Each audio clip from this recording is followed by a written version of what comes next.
Buenos días, mi nombre es Luis Navas, soy investigador del grupo Sures y mi ponencia se titula Migraciones y COVID-19 en Venezuela, los hechos y las interpretaciones.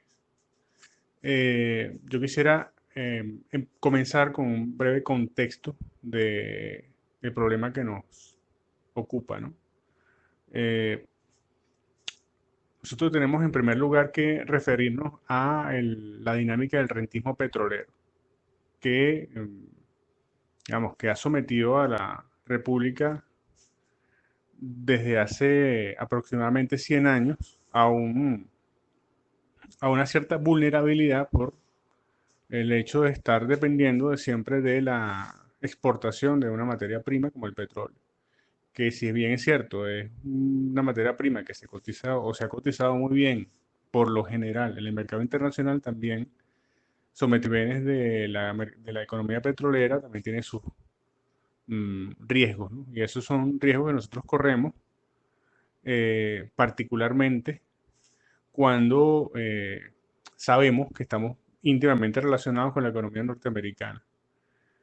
Y cuando la economía norteamericana o el gobierno norteamericano decide implantar medidas coercitivas unilaterales contra nuestro país, eh, sabiendo, como saben perfectamente, que nuestra economía depende, está muy relacionada con el sector petrolero norteamericano, históricamente, o sea, ha estado históricamente relacionado a pesar de los esfuerzos que se han hecho últimamente en los últimos 20 años para diversificar los mercados, eh, se sabe que hay una cierta dependencia, pero además hay otra cosa que es que las transacciones internacionales dependen en buena medida de la intermediación de bancos norteamericanos. Por lo tanto, cuando se aplican medidas coercitivas unilaterales contra Venezuela, evidentemente apuntando de forma central o sea, a la industria petrolera, la conclusión lógica es que la economía en general se va a afectar,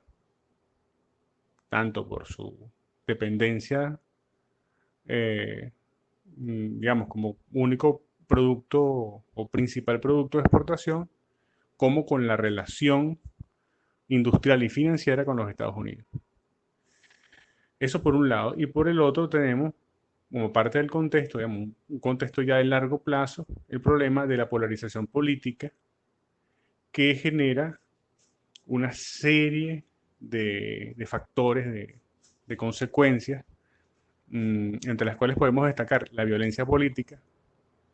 Tenemos dos ejemplos de eso muy claros, el 2014 y el 2017, con las llamadas guarimbas, que por supuesto también tienen un efecto en el desempeño económico del país. O sea, estamos hablando de meses de mmm, protestas violentas, destrucción de bienes que afectan negocios de todo tipo y por supuesto que eso tiene un impacto en la economía nacional. El año 2019, en el caso chileno, hubo protestas, fuertes protestas durante un tiempo más o menos prolongado, no tanto como lo que hemos tenido aquí en Venezuela, y se calculó que esos eventos habían causado una pérdida, digamos, del 3% del PIB de Chile. Aquí las protestas han durado más y han sido más frecuentes y en cierto modo han sido mucho más violentas. Entonces, pero nadie ha argumentado el impacto económico que pueden tener ese tipo de manifestaciones violentas. Pero bueno, ese es el contexto que tenemos. O sea, tenemos el contexto muy complicado desde el punto de vista económico y la situación política también contribuye con esa situación de economía en crisis, ¿no? Luego, um, digamos a finales del año 2000, bueno, digamos al año 2017, ya hablando de los hechos relacionados con la migración, y tenemos que en efecto la gente comienza a migrar de forma masiva. O sea, es perceptible que la gente migra de forma masiva. No es que antes no lo hiciera, no hubiese migraciones, pero de forma masiva. Eso ocurre ya a partir de 2017 y sobre todo en el contexto del fin de las protestas violentas del 2017 y la instalación de la Asamblea Nacional Constituyente, que eso trajo como consecuencia la aplicación el día 24 de agosto de unas medidas coercitivas unilaterales bastante fuertes relacionadas con el crédito, con el acceso al crédito, a la industria petrolera y a la industria petrolera nacional y al Estado venezolano. Eh, Luego, en el 2019, finales de 2019, tenemos otro, digamos, hito relacionado con la migración que no se suele, eh, del cual no se suele hablar mucho, que es el comienzo del retorno. Si bien es cierto que esta dinámica de migración siempre se ha caracterizado por unas idas y vueltas permanentes, la gente va y viene porque no siempre migra, sino que trabaja unos meses y se regresa, o va y compra mercancía en la frontera y se regresa. Si bien es cierto, esta dinámica ha sido así, muy circular. Tenemos a finales de 2019 un proceso de retorno que, ojo, no se relaciona con el COVID-19. Sin embargo, y también tenemos el año en enero de 2020 y febrero también, que el mismo gobierno colombiano acepta el retorno de unos 70.000 venezolanos por su frontera con Venezuela. Eh, Todo esto antes del COVID-19. El COVID-19 vino en efecto a acelerar un poco la migración de retorno, sobre todo cuando tenemos que había gente que dependía, digamos, de la economía informal, y que la economía informal era la primera que se afectaba con las medidas de confinamiento. Mm, de hecho, las medidas de confinamiento, los cierres de frontera y una serie de medidas que se tomaron en todos los países de la región, de hecho, retrasaron o impidieron el retorno de más venezolanos. Se estima, y esas estimaciones no las hacemos nosotros, las hicieron en Ecuador, en Perú, en Colombia, más o menos que posiblemente una vez que cese toda la crisis del COVID-19, podrían estar regresando, por ejemplo, más de 200.000 personas desde Perú. Todo eso, digamos, son estimaciones, pero bueno, están ahí. Eh, y bueno, em, aquí es importante resaltar cómo los organismos multilaterales, específicamente las agencias de ONU y más específicamente ACNUR, o sea, el Alto Comisionado de las Naciones Unidas para los Refugiados, ha tenido una actitud, digamos, bastante mm, deleznable con respecto a la migración venezolana. Por un lado, ha tratado de vender la idea, y eso ha sido desde 2018, mediados de 2018 hasta la fecha, de vender la idea según la cual los migrantes venezolanos son refugiados. Un poco para justificar cómo captan recursos y manejan recursos y distribuyen recursos entre las ONG que están desplegadas en toda la región, para supuestamente ayudar a los venezolanos. Pero digamos, si nos atenemos estrictamente a la letra de la definición de refugiados en los convenios internacionales en la materia, en la Convención de los Refugiados de 1951, la ley venezolana sobre refugiados, etcétera, vemos que el refugiado es una persona que huye de su país por estar perseguido por razones de raza, sexo, religión, opinión, etcétera, y que no puede regresar porque corre riesgo su vida. El solo hecho del retorno niega ese estatus de refugiado en el que supuestamente le estarían otorgando ACNUR, aunque realmente los gobiernos de la región no se lo han otorgado a los venezolanos, porque eso requiere una serie de trámites y además genera una serie de obligaciones por parte de los estados, que al fin y al cabo los estados no han querido asumir. Y luego tenemos,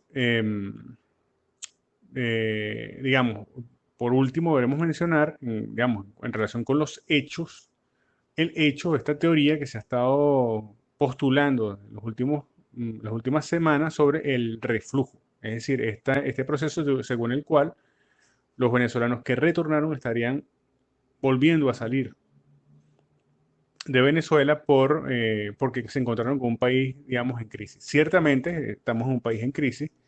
Este año, por ejemplo, aparte del COVID, la escasez de combustibles, le hace gasolina, diésel, gas doméstico, nos ha golpeado fuertemente. Pero también es cierto que volvemos otra vez al esquema según el cual de Venezuela se estaba yendo todo el mundo.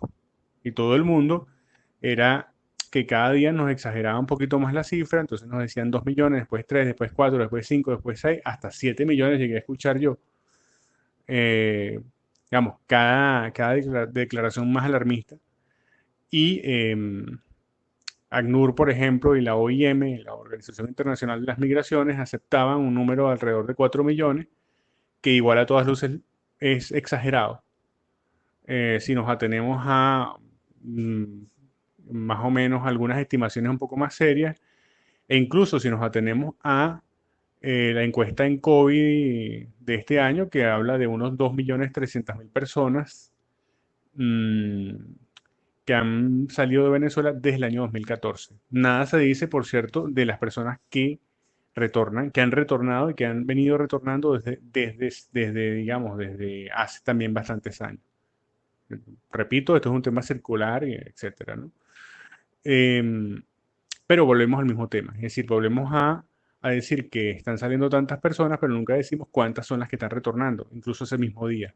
Se sabe perfectamente que en la frontera colombiana salen diariamente muchas personas, pero reingresan en las tardes. O sea, salen en la mañana, compran, hacen diligencias, visitan familiares y se regresan en la tarde.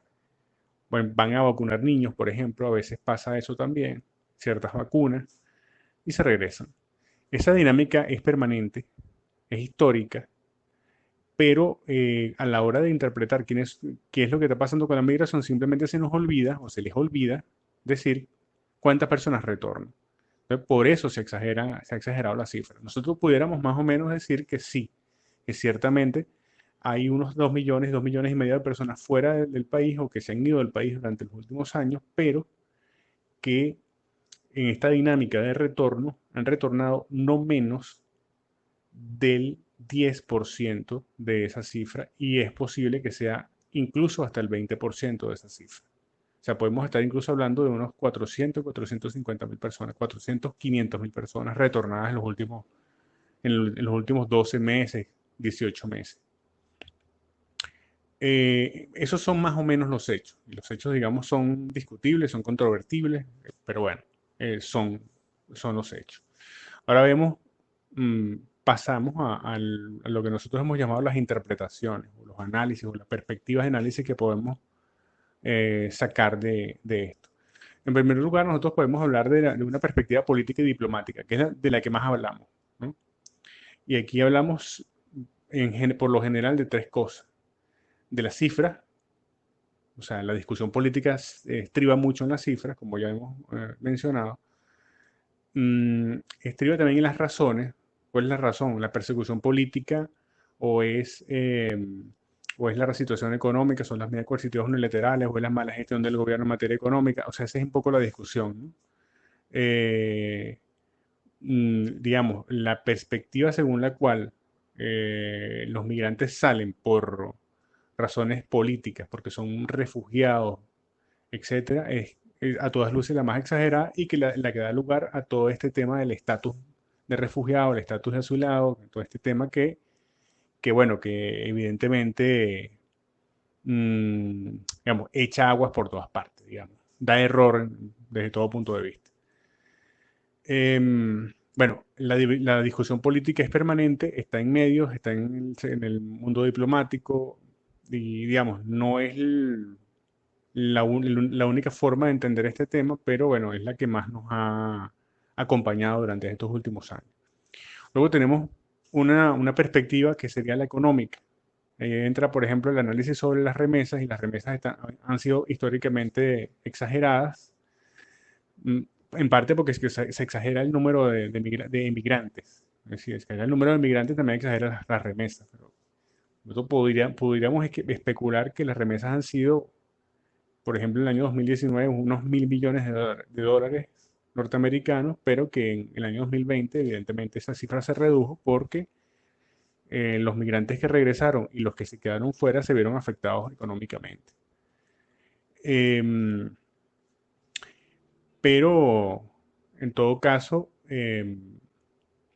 ahí hay unas discusiones sobre si las remesas entran o no entran al país, porque muchas veces se sabe que son movimientos, digamos, de cuentas en bolívares que tienen un correlato con transacciones que se hicieron en monedas extranjeras en otras partes entre dos personas, entre dos venezolanos. Entonces, bueno, ese dinero no exactamente entra al país, pero sin embargo se mueve dentro del país.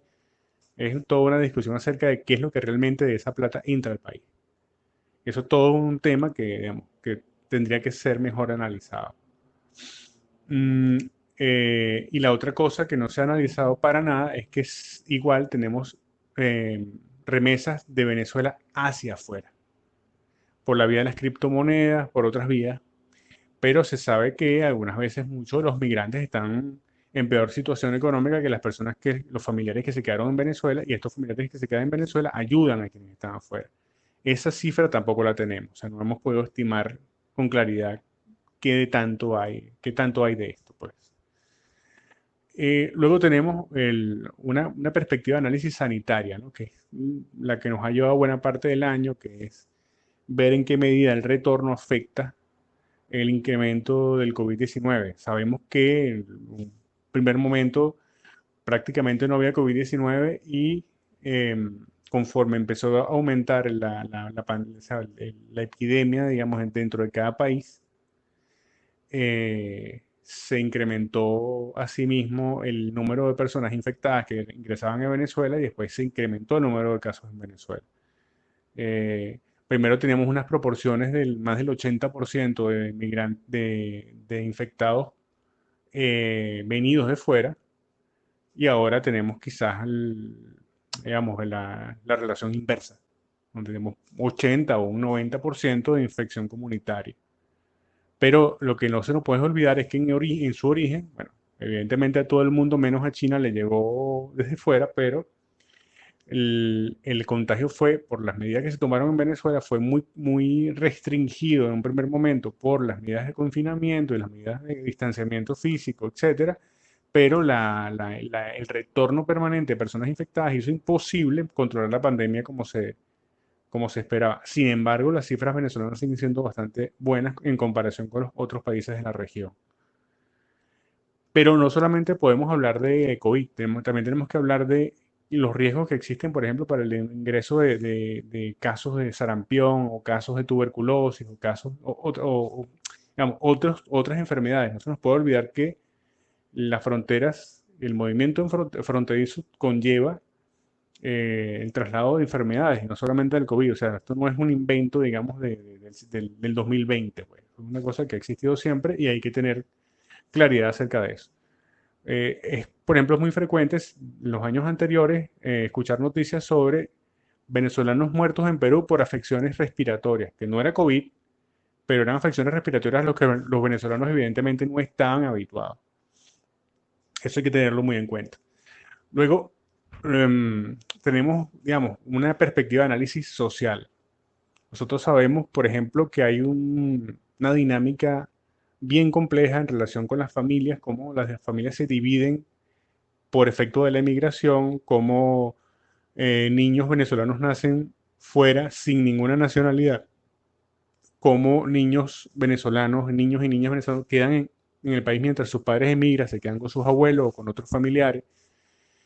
También sabemos por otro lado que hay un drama con las personas que salen del país en manos de trata de personas, en manos de traficantes y caen en redes de trata de personas, terminan, digamos, esclavizados o esclavizadas en organizaciones que las ponen a prostituirse, etcétera, etcétera, etcétera, y que eso genera, digamos, una serie de problemas sociales bien complejos. También sabemos que hay toda una movida, digamos, de delincuencia venezolana, originalmente venezolana, que emigró también junto con los migrantes trabajadores y trabajadoras que estarían retornando, posiblemente, pero además retornarían con otros modos operandi, con otras relaciones, con capacidades quizás relacionadas con los vínculos que hayan podido establecer con bandas extranjeras. Es decir, esto también genera riesgo desde el punto de vista del crimen, pues, de la seguridad ciudadana. Y por último, algo que debemos destacar es el tema demográfico. Nosotros, así sean 2 millones, 2,5 millones de personas que hayan salido del país, eso tiene un efecto demográfico y puede tener un efecto en el acortamiento del bono demográfico. Nosotros entendemos bono demográfico como ese periodo en el cual la cantidad de personas que están en edad económicamente activa son más que las personas que no están en edad económicamente activa. Recordemos que la edad económicamente activa es entre 15 y 64 años. De manera que fuera de esa población están los niños y los ancianos. Lo que no puede pasar, lo que no debería pasar en ningún momento es que los niños y los ancianos sean más que los que trabajan, porque eso implicaría serias dificultades para su manutención. Y ese es un problema que aqueja a la humanidad en su conjunto, de acuerdo con un estudio que publica la revista médica de Lancet hace poco, según el cual estimarían que a finales del siglo, en el año 2100, tendríamos unos 8.000 millones de personas, cuando a mediados del siglo vamos a tener 9.000 millones de personas. Es decir, va a desaparecer población. O sea, la población va a envejecer demasiado. Vamos a tener mucha población vieja en un momento determinado. Después va a haber un periodo de muertes de buena parte de esa población envejecida y la población va a terminar reducida porque hay menos nacimientos en general. Eso le va a pasar a países como China, le va a pasar a países como Rusia, y también le va a pasar a los países de América Latina en mayor o menor medida. La emigración lo que puede hacer es que ese proceso sea más acelerado y más radical. Entonces nosotros tenemos que tener una visión a mediano y largo plazo de tratar de, mm, digamos, hacer que los migrantes retornen. Incentivar el retorno de migrantes, hacer atractivo el retorno de migrantes e impedir, o sea, disuadir a la población, sobre todo a la población joven, de abandonar el país. Eso requiere, por supuesto, eso pasa necesariamente por superar el bloqueo de alguna manera y reactivar la economía venezolana a niveles de la década pasada, por ejemplo, para poder hacer atractivo otra vez la economía venezolana para nuestros propios connacionales. Eso es clave, pero es clave a mediano y largo plazo. En el corto plazo hay que atender, digamos, temas políticos, temas sanitarios, temas sociales, etcétera, etcétera.